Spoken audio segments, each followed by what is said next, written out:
Ang programang ito ay rated SPG. Striktong patnubay at gabay ng magulang ang kailangan. Maaaring may masiselang tema, lengguwahe, karahasan, sexual, horror o droga na hindi angkop sa mga bata. Tuluyan na ngang pinalayas ni Greg at Regina itong si Paulo sa kanilang pamamahay. Habang si Tia naman ay tuwang-tuwa at sinabi niya dito kay Paulo na sila na nga lang daw umano ang magsama dahil ang kanilang pamilya ay wasak na nga daw. Sa pagkakataong ito ay hindi na nga ito mapipigilan. Lumabas na talaga ang tunay na baho. Kung saan ay hindi makapaniwala ngayon itong si Regina dito kay Paulo. Alam na kasi nitong si Regina na itong si Paulo at Greg ay iisa talaga ang guhit ng palad nito. Babaero si Greg, maring babaero din daw umano ang kanyang anak na si Paulo. Ngunit malaki ang paniniwala nitong si Regina dahil harap-harapan niyang sinabi na tapos na nga daw umano niyang kinausap itong si Paulo. Nung nahuli niya na ng babae itong si Greg, isa na nga roon yung nahuli mismo nitong si Regina na babae ni Greg si Evelyn. Kaya naman nakikiusap si Regina at umiyak pa mismo ito sa harapan ni Paulo na wag daw umano niyang gayahin ang kanyang ama na si Greg. Dahil bilang isang babae ay napakasakit nga daw umano para sa kanila na ganito lukuhin ng asawa.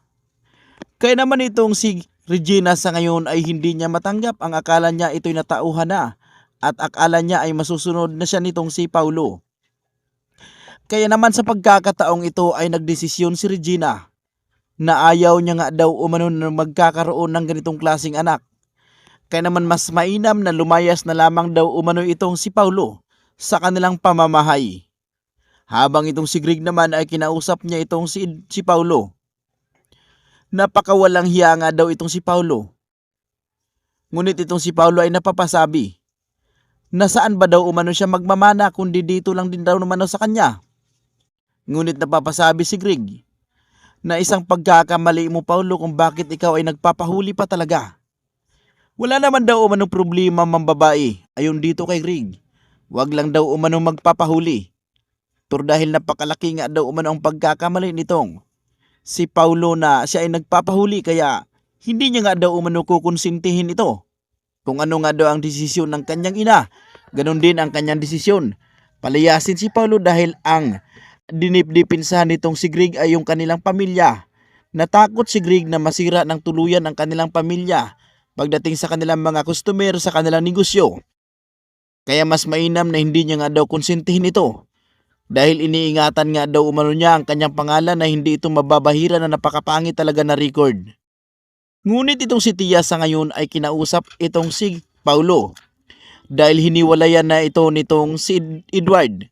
Matapang na sinabi ni Edward na dapat wala na nga daw umano silang sila. Hindi na nga daw umano nila pwede pang ipagpatuloy ang kanilang relasyon. At tatapusin na nga daw umano nila ngayon mismo. Kaya naman itong si Tia ay may paiyak-iyak pa itong nalalaman at humingi ito ng tawad. Pero deep inside ay masaya pala ito. Dahil nawasak niya na ang pamilya nito si Paulo at sa kanila din ay nawasak na rin. Kaya naman agad lumapit itong si Tia dito kay Paulo. At kinausap na Paulo, wala nang hahadlang sa atin. Binitawan ka na ni Marge dahil si Marge mismo ang nagsasabi na maghiwalay sila. Sapagkat ang akala nito si Marge ay si Paulo ang makakatulong sa kanya. Kaya ayon kay Tia, total, wasak na ang pamilya natin. Tayo na lang ang magsama Paulo. Dahil wala nang hadlang sa ating pagmamahalan. Kaya si Paulo sa ngayon ay napapaiyak na lang ito.